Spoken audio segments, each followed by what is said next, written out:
Hey, I'm Michael, the Society Adjuster, and today I have a good one for you, right? We'll be chatting for a while here, right? Today I want to talk to you about and walk you through the framework that exists and exists for one primary reason.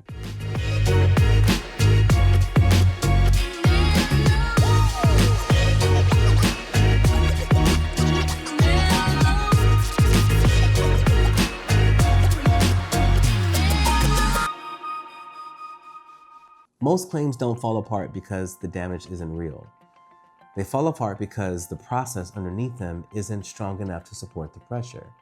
And when things get complicated or rushed or challenged, weak processes start to show cracks. Assumptions replace analysis, emotion replaces structure, and adjusters keep reacting instead of leading. So the framework we're going to discuss today is the B.E.D.R.O.C Method. Now, don't hate because my framework happens to align with the name of the firm that I'm with, right? All right, it's the B.E.D.R.O.C Method, B.E.D.R.O.C.K Method. And it was built to prevent this breaking down, right? Now, yes, it's a good slogan, sure, but it's not just a slogan, it's a checklist. And it's a way of thinking that keeps you grounded when a claim gets heavy. It's a foundation designed to hold weight, especially when carriers push back and timelines stretch or expectations collide. Now, the first pillar in B.E.D.R.O.C is B. Break down the loss. And this is where most claims either stabilize or start drifting. Breaking down the loss means slowing the claim down before anything else moves forward. It's the discipline of understanding the event itself, not just the visible result, right? Too many adjusters walk a property already convinced they know what happened. They see staining and assume a leak. They see missing shingles and assume wind. But effective adjusting starts earlier than that. It starts by reconstructing the sequence of events and avoiding assumptions. For example, when did the damage occur? Under what conditions? And what failed first? What was the path of impact?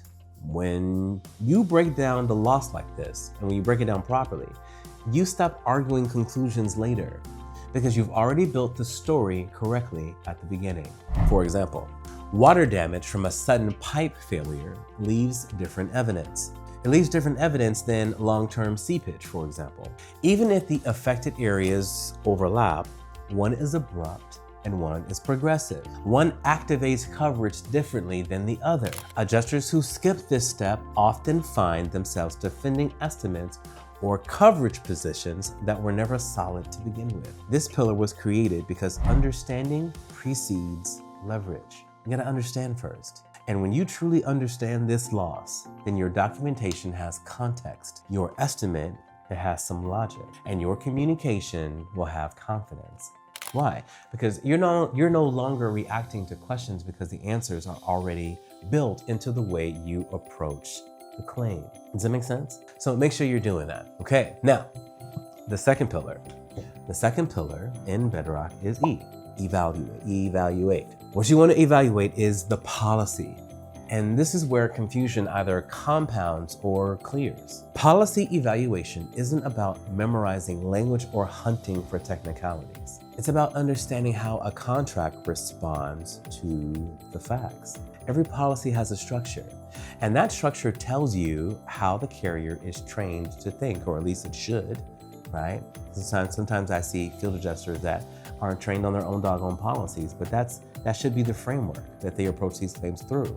When an adjuster evaluates the policy early, they stop guessing about what will be paid and start aligning the claim with the rules that govern it. This pillar was developed after seeing how many valid claims stalled because the presentation didn't match the policy framework.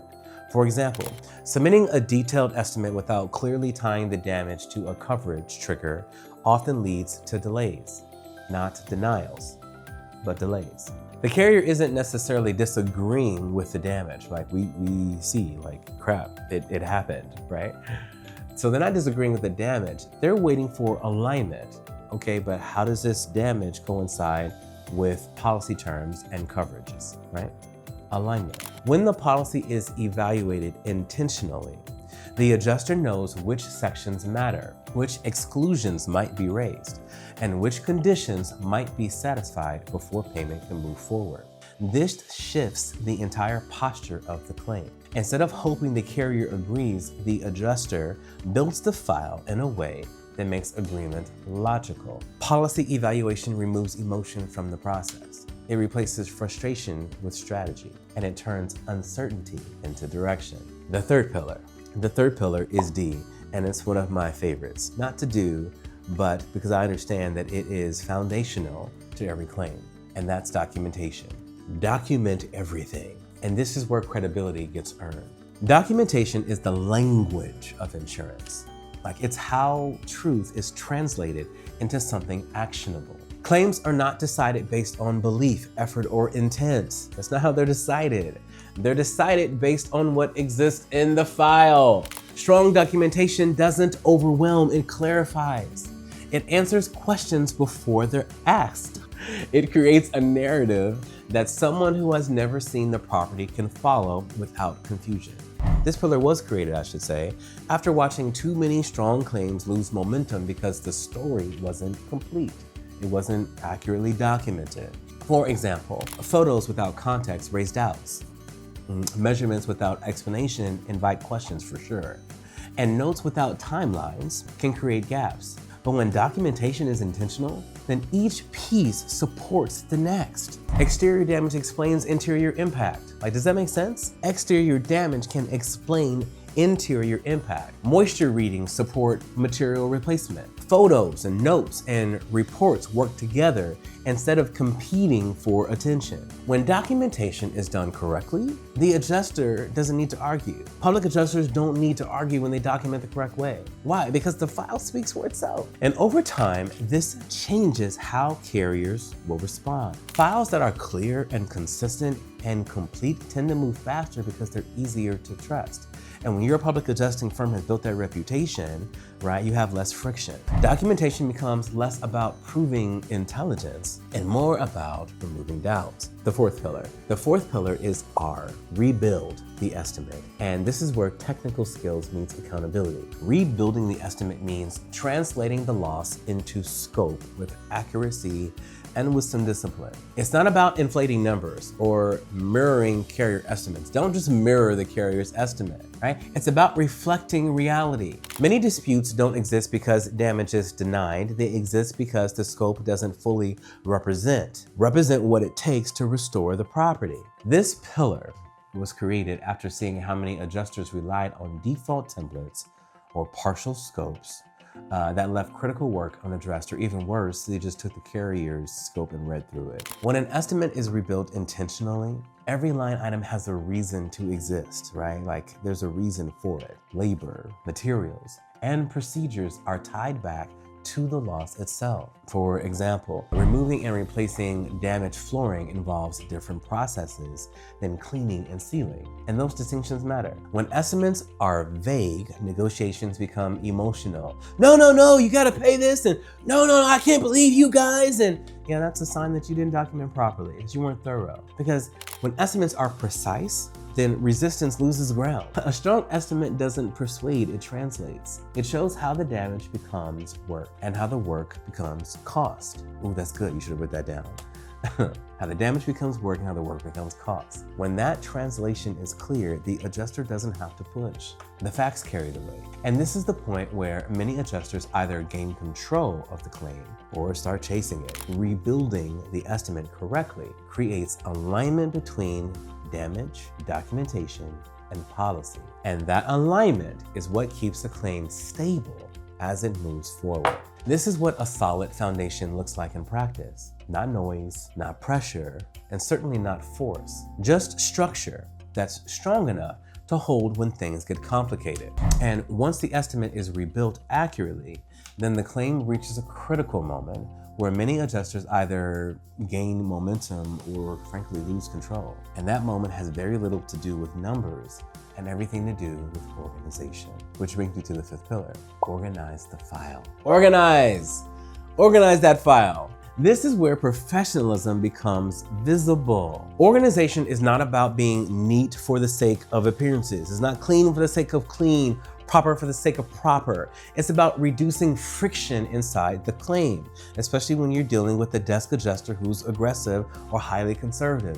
Every claim file is a story, and if that story is scattered, the reader has to work harder to understand it. And that's fair.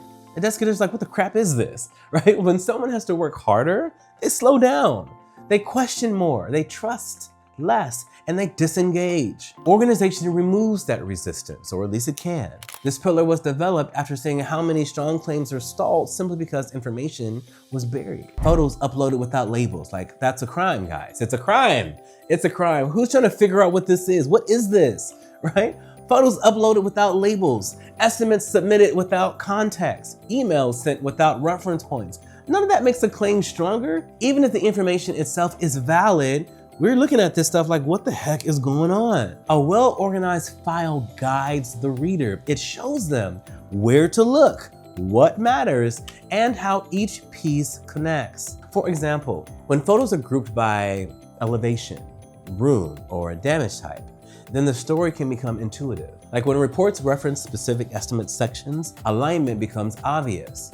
And when correspondence is clear and sequential, confusion disappears. Organization isn't passive, it's directional. It's subtlety, right? It leads the carrier through the claim in a way that feels logical instead of confrontational. I mean, the desk adjuster has a job to do. They can't greenlight a job that don't make no doggone sense, right? Then their job is on the line, right? You make their job easier when everything is cut and dry and clear. Over time, public adjusters who organize well develop a reputation for being easy to work with. And that reputation carries weight. Not because they concede, right? I hope you don't have that reputation, but because they remove unnecessary obstacles. And that's what you want. Now, the sixth pillar in Bedrock is C, communicate with purpose. And this is where many claims are either elevated or undermined. Communication is often treated as a reaction, but in effective adjusting, it's a tool. Purposeful communication is intentional, it's measured and strategic. Every message either moves the claim forward or it doesn't belong. This pillar was created after observing how emotional or excessive communication often slows progress. Long emails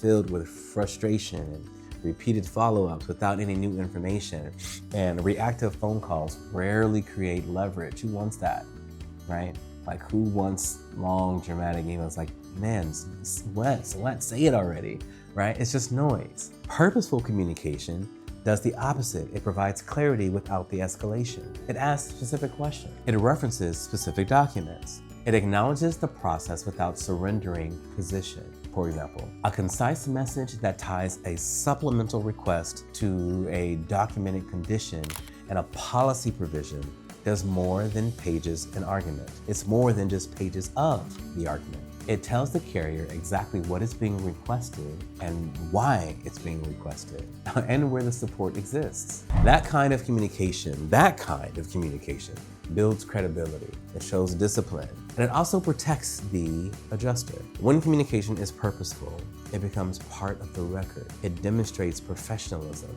Even when disagreements arise, right? And at least we know, like, this guy knows his stuff, right? He's professional. And over time, public adjusters who communicate this way find that fewer follow-ups are needed because their messages are clear the first time. Now, they still have to respond, I get it, sometimes they don't, but we have to do our jobs correctly. The claim moves not because pressure is applied, but because confusion is removed. That's a bar, right? Not because pressure is applied, but because confusion is removed. Now, the final pillar is K. Keep advocating until it's right. And this is where the entire framework comes together. We have to stay at it.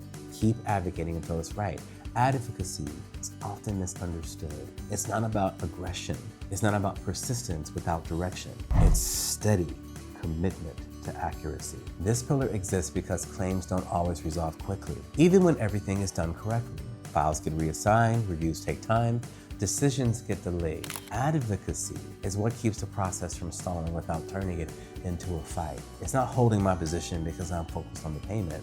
It's holding my position because this is what it means to restore this family to pre-loss conditions, and it's all documented. It's the discipline of staying engaged and staying professional and staying aligned with the facts until the file reflects reality.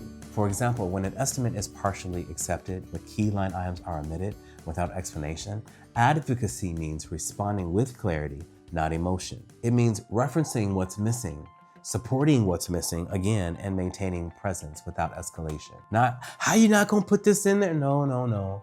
Let me help you understand why this is so critical to restoring this family to pre-loss conditions. It means understanding that resolution is not about winning an argument, but about completing the record. This pillar was created because too many public adjusters either give up too early or burn themselves out trying to force outcome, and neither is our goal here. Advocacy, done correctly, it's sustainable. It respects the process without surrendering the position. It keeps pressure steady without becoming personal.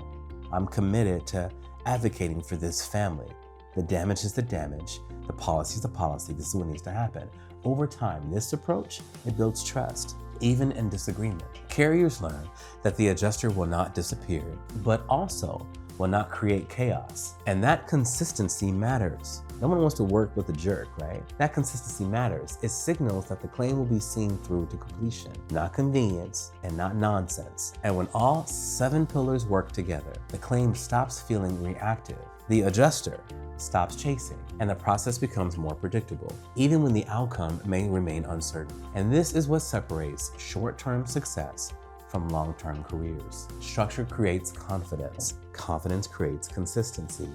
And consistency builds reputations that last long beyond an individual file. This message was never about controlling the claim. It's about creating stability within it. And when adjusters operate from this foundation, this bedrock foundation, they don't need to rush, posture, or prove themselves. They move with clarity. They communicate with intention, and they advocate with discipline. And no matter how complicated a claim becomes, you can remain grounded because you're standing on something solid, the bedrock. And that's the difference between reacting to pressure and being built for it. And that difference is what allows professionals in this industry to last, be built for it, help more families, advocate, and together we'll help put more claims to bed. Why? Because the foundation is built in the bedrock. Good luck, guys.